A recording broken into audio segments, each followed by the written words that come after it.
محبوب ہم نے یہ اتارا لنثبت بھی فؤادک، تھوڑا تھوڑا کر کے اتارا تاکہ تیرے دل میں جم جائے، مضبوط ہو جائے۔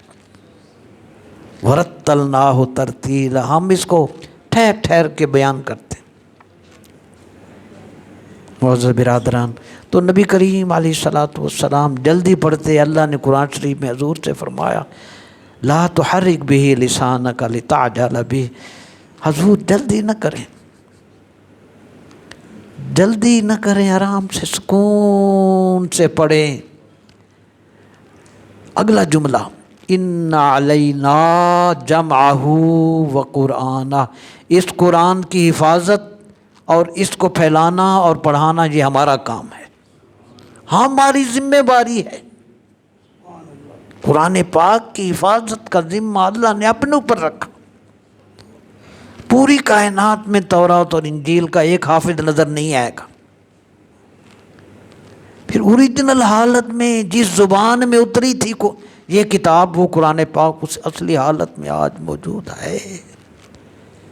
تورات اور انجیل کہاں ہے اصلی حالت میں؟ اس کے حفاظ کہاں ہیں؟ جس شان سے رمضان میں قرآن پڑھا جاتا ہے، ایمان سے بتائیں وہ اسی وجہ سے اب حیرت میں آئے ہم کیا کریں۔ ان کے تو رمضان کی بھی مثال نہیں، ان کے حج کی مثال نہیں ہے، ان کی قربانی کا کوئی مقابلہ نہیں ہے، ان کے قرآن کا مقابلہ ہم کیسے کریں؟ معزز دوستو، تو 30 سپاروں کو میں نے اس کی جو معاہدہ تھا نا ابھی بیان کر دیا۔ جب پڑھا تو مجھے 2 آیتیں آپ کو میں عرض کرتا ہوں۔ اللہ نے نبیوں کے بارے میں فرمایا ہم نے فلاں نبی کو بھیجا۔ نوح علیہ السلام 950 سال تک تبلیغ فرماتے رہے، یہ 20ویں سپارے میں ہے۔ آپ حیران ہوں گے، نوح علیہ السلام کو جب بھیجا، قرآن شریف میں اللہ نے فرمایا وَلَقَدْ أَرْسَلْنَا نُوحًا إِلَىٰ قَوْمِهِ، ہم نے نوح علیہ السلام کو ان کی قوم کی طرف بھیجا، قوم کی طرف۔ حضرت صالح علیہ السلام وَإِلَىٰ ثَمُودَ أَخَاهُمْ صَالِحًا، اور حضرت صالح علیہ السلام کو قوم سمود کی طرف بھیجا، بھیج دیا۔ اسی طرح ہر پیغمبر جو ہے وہ مختلف قوم کے بارے میں، مختلف علاقوں کی طرف، مختلف زمانوں میں آتے رہے، پھر اور آ جاتے، پھر اور آ جاتے، پھر اور آ جاتے۔ یہ ان انبیاء کے تشریف لانے کا تذکرہ اور انداز قرآن شریف میں تھا۔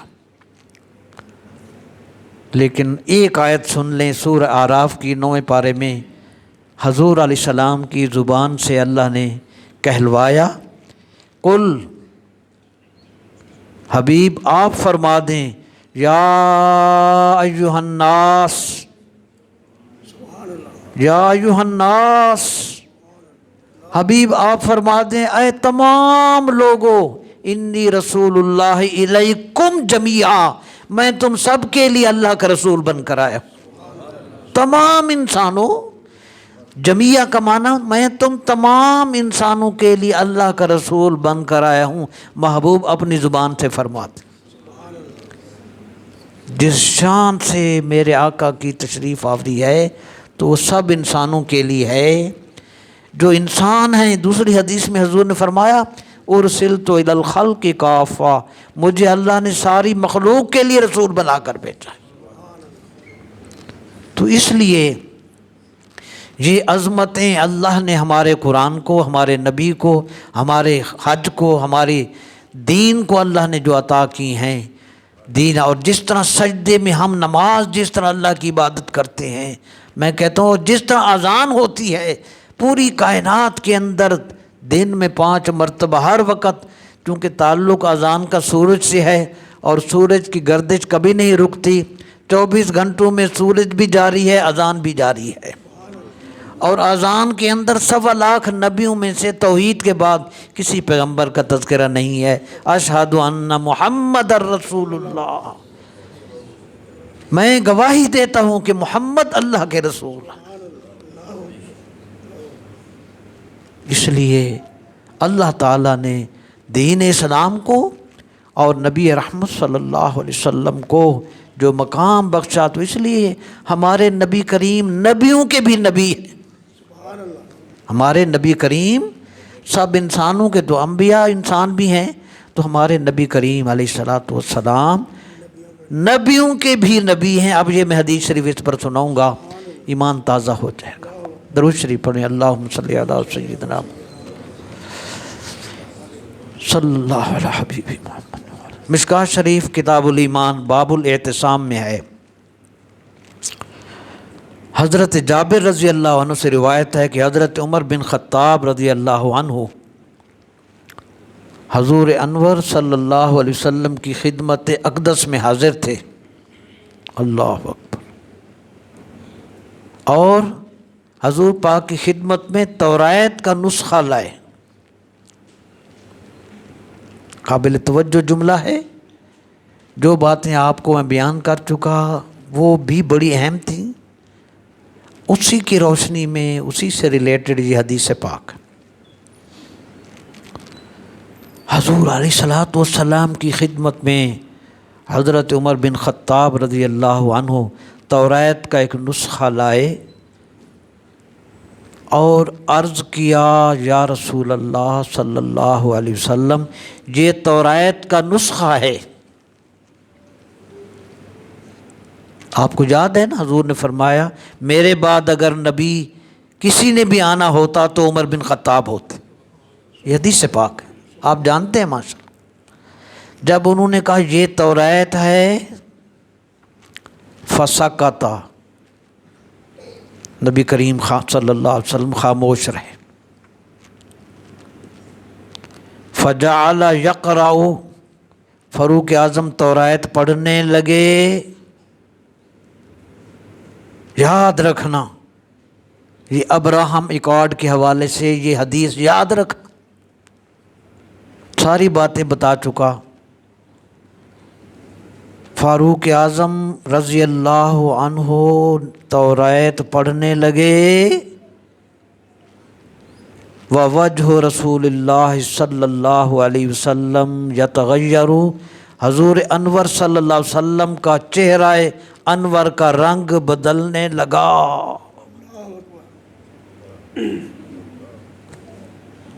غصے کی وجہ سے حضور انور صلی اللہ علیہ وسلم کے چہرہ کا رنگ بدلنے لگا۔ تلاوت توریت کی فاروق اعظم، چہرہ پاک کا رنگ بدلنے لگا۔ صدیق اکبر رضی اللہ عنہ کی نگاہیں چونکہ حضور کے چہرہ پاک پر، صدیق اکبر رضی اللہ عنہ عرض کی، حضور مجھے 3 چیزیں پسند ہیں، سب سے زیادہ ان تینوں میں سے ایک یہ ہے کہ بس میں ہر وقت حضور کا چہرہ ہی دیکھتا رہوں۔ وہ توریت پڑھ رہے تھے، صدیق اکبر حضور انور کے چہرہ اقدس کی تلاوت فرما رہے تھے۔ جب حضور پاک صلی اللہ علیہ وسلم کے چہرہ اقدس میں تبدیلی دیکھی، صدیق اکبر رضی اللہ عنہ بولے، عمر تمہیں رونے والیاں روئیں، یعنی تیری وفات پر تم رسول اللہ صلی اللہ علیہ وسلم کے چہرہ انور کا حال نہیں دیکھتے؟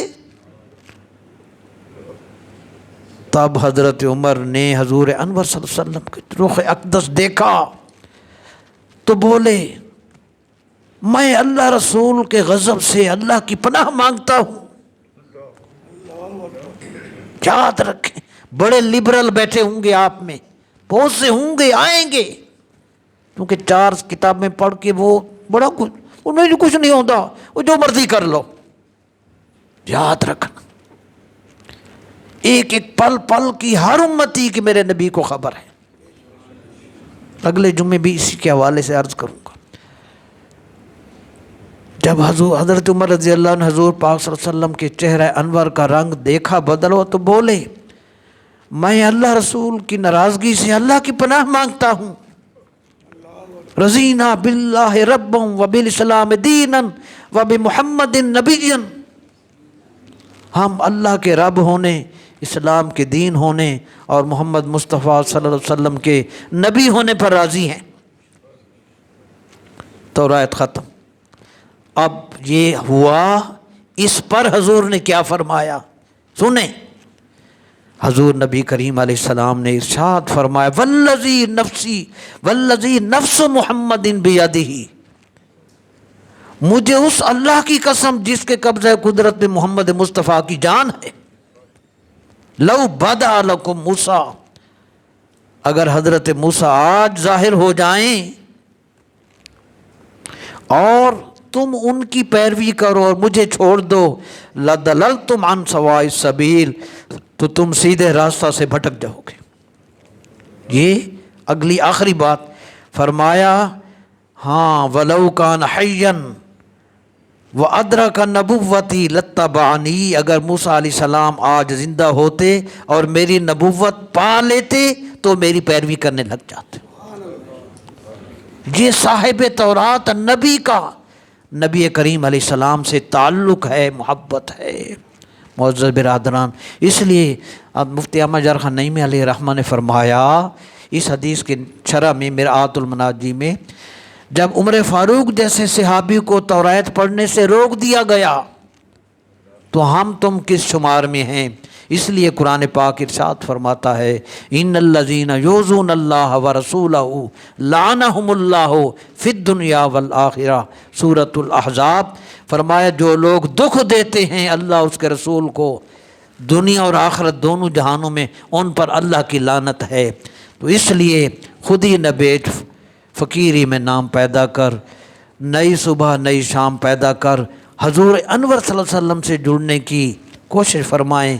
ہمارے لیے ہمارے آقا صلی اللہ علیہ وآلہ وسلم نے بہت کچھ جدادیں ہمارے لیے رکھی ہیں۔ درود پاک، اللہم صلی علی سیدنا و مولانا محمد وآلہ واصحابہ وبارک وسلم۔ قیل لرسول اللہ صلی اللہ تعالی علیہ وآلہ وسلم، حضور نبی کریم علیہ السلام کی خدمت میں عرض کیا گیا، ارأیت صلاۃ المصلین علیک ممن غاب عنک ومن یأتی بعدک ما حالہما عندک۔ یا رسول اللہ صلی اللہ علیہ وآلہ وسلم، فرمائیے جو لوگ آپ پر درود پاک پڑھتے ہیں اور یہاں موجود نہیں ہیں، اور وہ لوگ جو حضور نبی کریم علیہ الصلاۃ والسلام کے وصال شریف کے بعد آئیں گے، ایسے لوگوں کے درود کے بارے میں حضور کا کیا ارشاد ہے؟ نبی کریم علیہ السلام نے ارشاد فرمایا، اسمع صلاۃ اہل محبتی واعرفہم وتعرض علی صلاۃ غیرہم عرضا۔ سنیں، نبی کریم علیہ السلام نے ارشاد فرمایا، محبت والوں کا درود پاک خود سنتا ہوں اور دوسرے لوگوں کا درود میری بارگاہ میں پیش کیا جاتا ہے۔ اللہ تعالی حضور سے محبت عطا فرمائے، آمین۔